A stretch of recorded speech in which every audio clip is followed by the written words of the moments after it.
चरितं रघुनाथस्य शतकोटिप्रविस्तरम् एकैकमक्षरं प्रोक्तं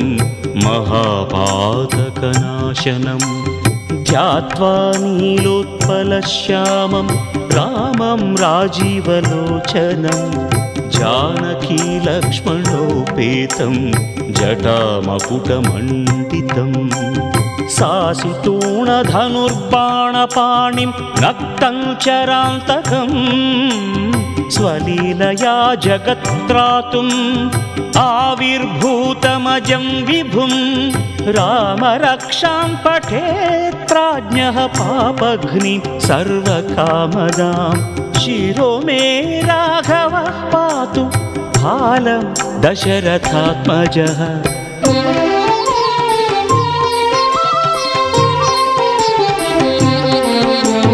कौसल्येयो दृशौ पातु विश्वामित्रप्रियं श्रुति घ्राणं पातु मखत्राता मुखं सौमित्रिवत्सलः जिह्वां विद्यानिधिः पातु कण्ठं भरतवन्दितः स्कन्दौ दिव्यायुधः पातु भुजौ भग्नेशकार्मुकः करौ सीतापतिः पातु हृदयं जामदग्न्यजित् मध्यं पातु खरध्वंसी नाभिं जाम्बवदाश्रयः सुग्रीवेशः कटिं पातु सक्थिनी हनुमत्प्रभुः ऊरू रघुत्तमः पातु रक्षः कुलविनाशकृत्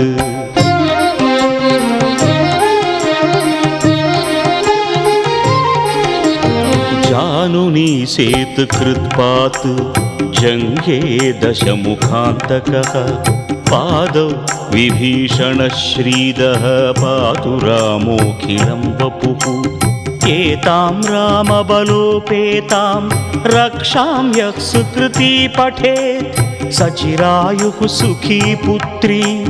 विजयी विनयी भवेत् पाताल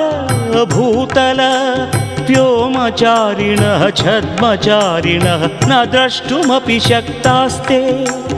रक्षितं रामनामभिः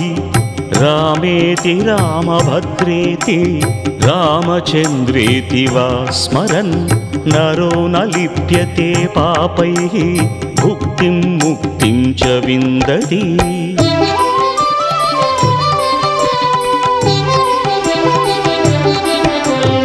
जगज्जैत्रैकमन्त्रेण रामनाम्नाभिरक्षितं यः कण्ठे धारयेत् तस्य करस्थाः सर्वसिद्धयः वज्रपञ्जरनामेदं यो रामकवचं स्मरेत् अव्याहताज्ञः सर्वत्र लभते जयमङ्गलम् आदिष्टवान् यथा स्वप्ने राम रक्षामि मां हरः तथा लिखितवान् प्रातः प्रबुद्धो बुधकौशिकः रामः कल्पवृक्षाणां विरामः सकलापदाम् अभिरामः त्रिलोकानां रामः श्रीमान् सनः प्रभुः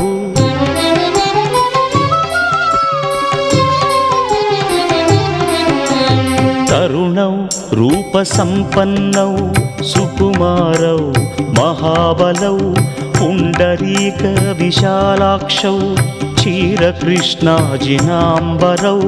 फलमूलाशिनौ दान्तौ तापसौ ब्रह्मचारिणौ पुत्रौ दशरथश्चैतौ भ्रातरौ रामलक्ष्मणौ शरण्यौ सर्वसत्त्वानां श्रेष्ठौ सर्वधनुष्मतां रक्षकुलनिहन्तारौ त्रायेतां नो रघुत्तमौ आत्तसज्जधनुषा विशुस्पृशा वक्षयाशु गनिषङ्गसङ्गिनौ रक्षणाय मम रामलक्ष्मणावग्रतः पथि सदैव गच्छताम्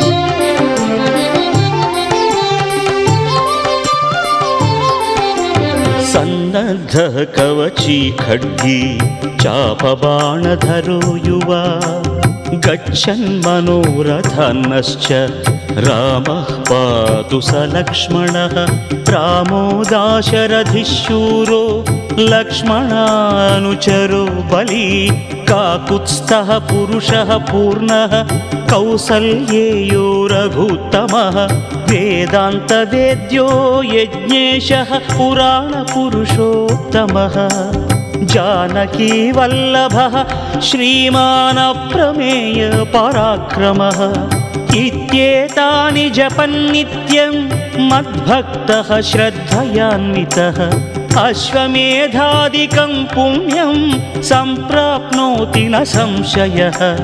रामं दूर्वादळश्यामं पद्माक्षं पीतवासनं स्तुवन्ति नामभिर्दिव्यैः न ते संसारिणो नराः रामं लक्ष्मणपूर्वजं रघुवरं सीतापतिं सुन्दरं काकुत्स्थं करुणार्णवं गुणनिधिं विप्रप्रियं धार्मिकम् राजेन्द्रं सत्यसन्धं दशरथतनयं श्यामलं शान्तमूर्तिं वन्दे लोकाभिरामं रघुकुलतिलकं राघवं रावणारिम्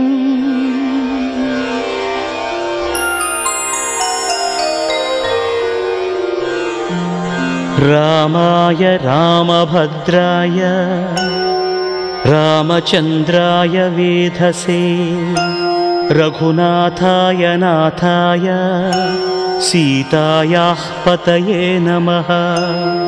श्रीराम राम रघुनन्दन राम राम श्रीराम राम भरताग्रज राम राम श्रीराम राम रणकर्कश राम राम श्रीराम राम शरणं भव राम राम श्रीरामचन्द्रचरणौ मनसा स्मरामि श्रीरामचन्द्रचरणौ वचसा गृह्णामि श्रीरामचन्द्रचरणौ शिरसा नमामि श्रीरामचन्द्रचरणौ शरणं प्रपद्ये माता रामो मत्पिता रामचन्द्रः स्वामी रामो मत्सखा रामचन्द्रः सर्वस्वं मे रामचन्द्रो दयालुः नान्यं जाने नैव जाने न जाने दक्षिणे लक्ष्मणो यस्य वामे च जनकात्मजा पुरतो मारुतिर्यस्य तं वन्दे रघुनन्दनं लोकाभिरामं रणरङ्गधीरं राजीवनेत्रं रघुवंशनाथं कारुण्यरूपं करुणाकरं तं श्रीरामचन्द्रं शरणं प्रपद्ये मनोजवं मारुततुल्यवेगं जितेन्द्रियं बुद्धिमतां वरिष्ठं वातात्मजं वानरयूथमुख्यं श्रीरामदूतं शरणं प्रपद्ये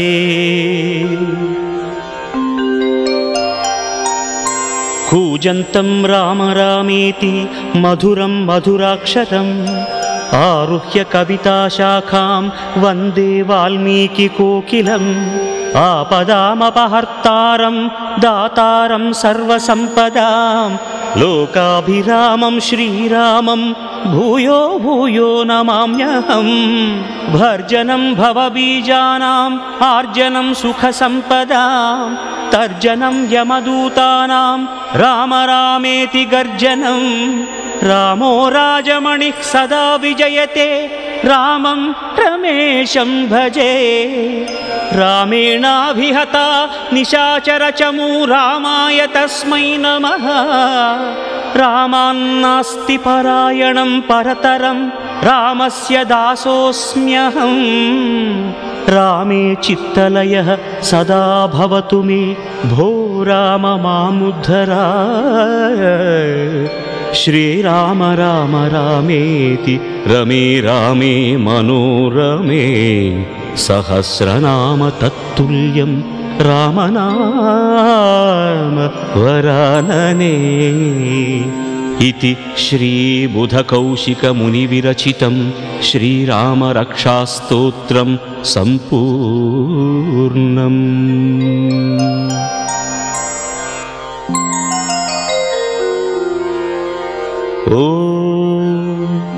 अस्य श्रीरामरक्षास्तोत्रमन्त्रस्य बुधकौशिक ऋषिः श्रीसीतारामचन्द्रो देवता अनुष्टुप्-छन्दः सीताशक्तिः श्रीमान् हनुमान् कीलकं श्रीरामचन्द्रप्रीत्यर्थे रामरक्षास्तोत्रजपे विनियोगः। ध्यानम् ध्यायेदाजानुबाहुं धृतशरधनुषं बद्धपद्मासनस्थं पीतं वासोवसानं नवकमलदलस्पर्धिनेत्रं प्रसन्नं वामाङ्कारूढसीतमुखकमलमिळल्लोचनं नीरदाभं नानालङ्कारदीप्तं दधतमुरुजटामण्डलं रामचन्द्रम्।